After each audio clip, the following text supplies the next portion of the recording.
Dave, obviously Jordan played really well, but if Jeff's available, kind of what goes in your decision who gets to start at Clemson, and what are you looking for this week from them? Jordan played great. I know what we're doing at Q. I'm not telling anybody else what we're doing at Q. Coach Collins knows. The quarterbacks know. Um, we're very fortunate that we have two guys that can play. Uh, and for Jordan on Saturday, I thought he went out and handled himself really well. Right, he prepared himself really well. He's always prepared himself well during the weeks. And then we have the whole mantra, right? If you stay ready, you ain't got to get ready, right? So he was ready to go. He played well. We had a good mix of things for him to do.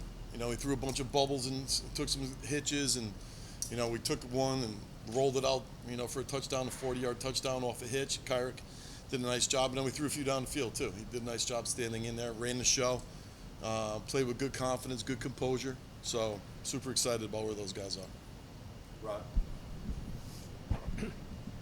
Watching film of Kennesaw, was there anything that you saw in the film that led to the formation that you opened up with?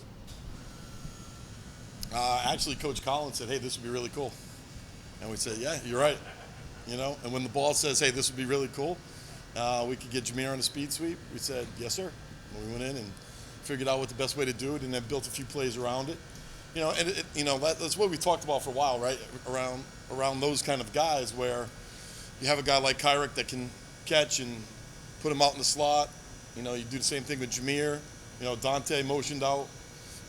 So when you can change pictures like that, I think it just builds layers into the offense, builds layers into the defensive preparation. But when the head guy comes in on Sunday morning and said, "Hey, this looks pretty good to me," I said, "Okay, let's do it." Charles. Jeff was just telling us how Jordan is for 2 years is prepared as if he's going to play or start. But every backup, especially a quarterback, will tell you that he prepares as if he's going to start. How for Jordan does that translate to poise and composure and make it look like he's been there before? Yeah, I think preparation equals confidence. That's the biggest thing. And when you're confident, the game slows down for you. So when you understand what people are trying to do to defend you, your level of anxiety goes down as a quarterback. And once your level of anxiety goes down and you're not playing under internal stressful situations, then you're just going out and playing like you did when you were a kid. And it's the same analogy I always use if you're not prepared and you go in to take a history test, your palms are a little sweaty, got a little anxiety, you're a little stressed. But if you studied for that test and you have that information cold, you're just like, all right, let's take the test. And he's very good at that. He also has a very good understanding of football. So even during the game, they were doing some things that were a little bit different. We went to the sideline, said, "Hey, this is what they're doing here.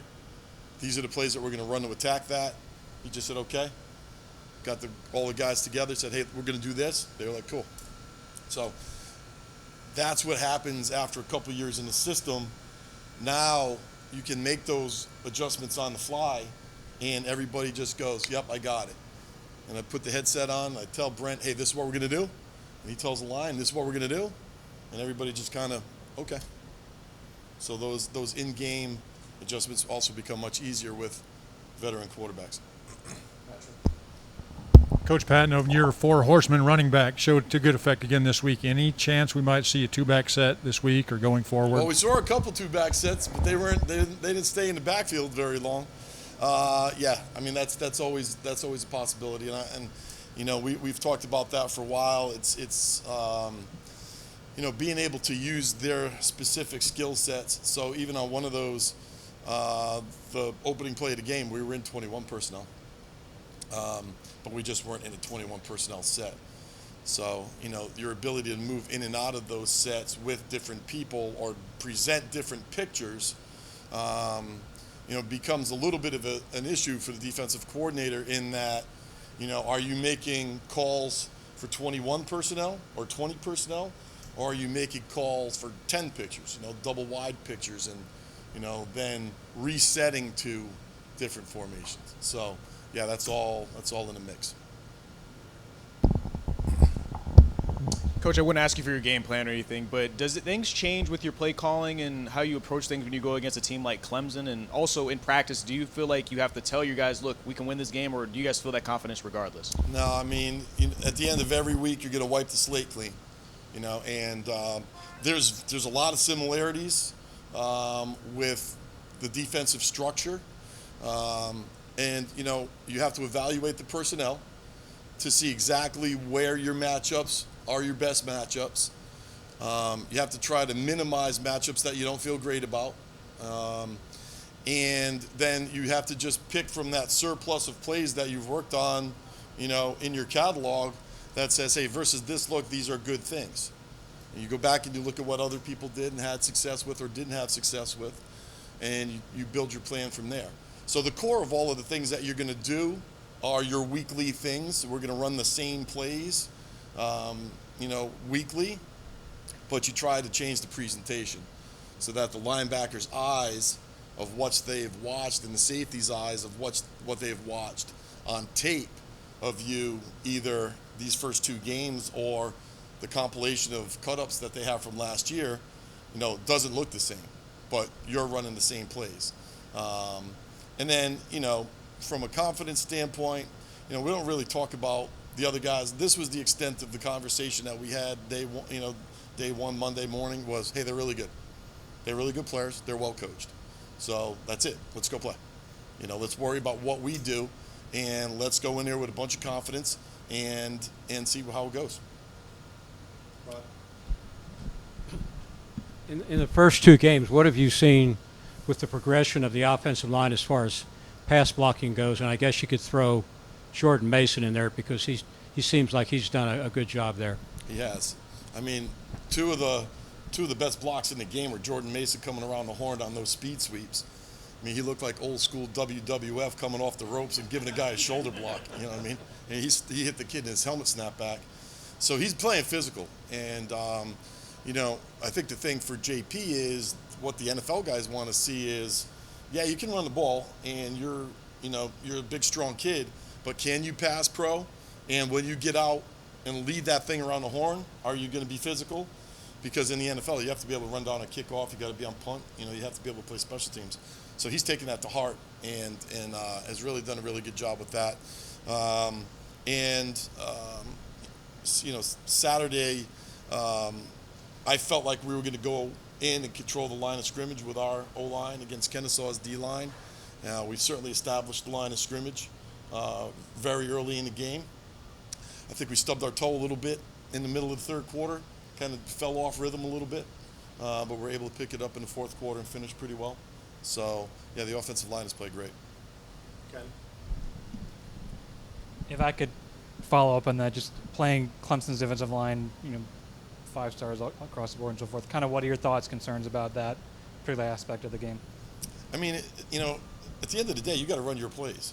You know what I mean? You can't come up with a whole new game plan or a whole new set of plays against, each group each week, and say, well, we can't run this play because of this defensive front. You have to pick your spots, right? You might run it at a certain guy or away from a certain guy or try to double team a certain guy or get 2 pass guys on him, put the back on him to help or chip with the tight end or things like that. But you got to run your offense, you know what I mean? And when you get too overly cautious, then you start to play a little tentative, and you start calling the game a little tentative. So the game plan has to be built around what your best matchups are, across the board, And those guys that's a good defensive front now. Those guys get after it. They're really good up front. They push the pocket. They're good run guys. They're athletic.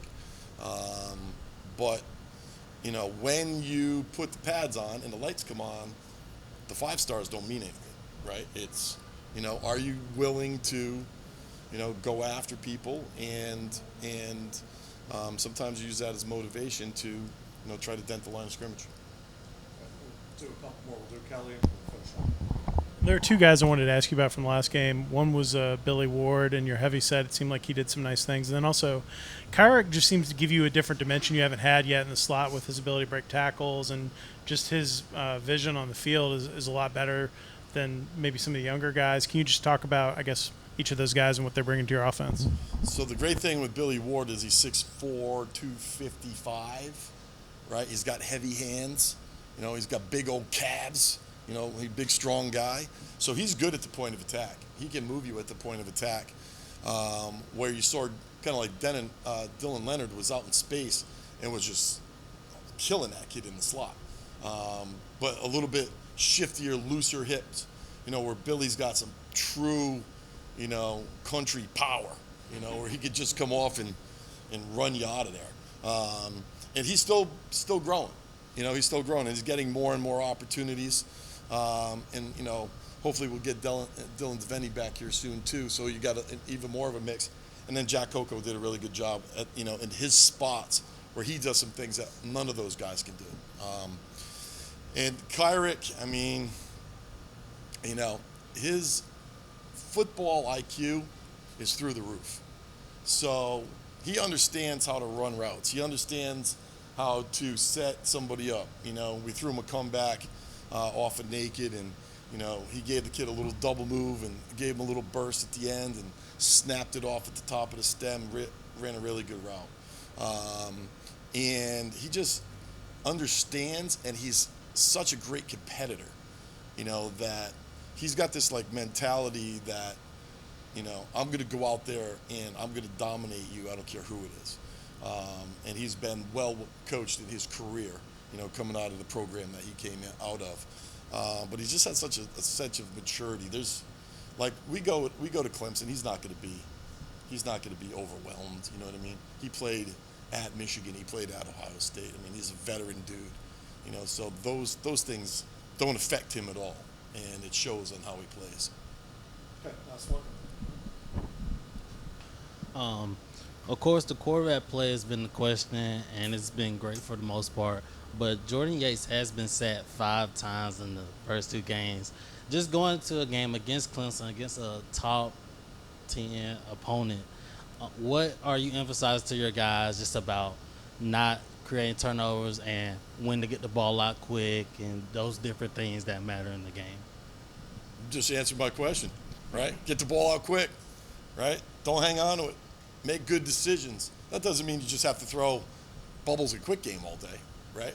But if you stand back there and you get mesmerized by what they're doing, right? Because there's so many moving pieces in their defense that if you get mesmerized by their you know, all their movements and their different coverages and their different fronts and how they get to them, and then, you know, you can lock yourself up a little bit as a decision maker. Right, and yes, you know, everybody talks about, well, the O-line in pass protection, but, you know, really at the end of the day, it's the quarterback's responsibility to make quick decisions and get the ball out to where it's supposed to go. And, you know, from a coverage standpoint, there are a lot of similarities to some of the teams that we've already played, you know, and the front mechanics are similar also. Their catalog of defense is as big as anybody I've ever coached against. I mean, if you say, hey, do they play this? The answer is yes. You know, so you can't get totally consumed with that, because as a quarterback, you have to play to what you see, right? You have to know what you're seeing, and you have to rely on your training to make a good decision. If they do this, I do this. If they do this, I do this. And that's just through repetition, you know, over the course of the last couple of years and extensive film review.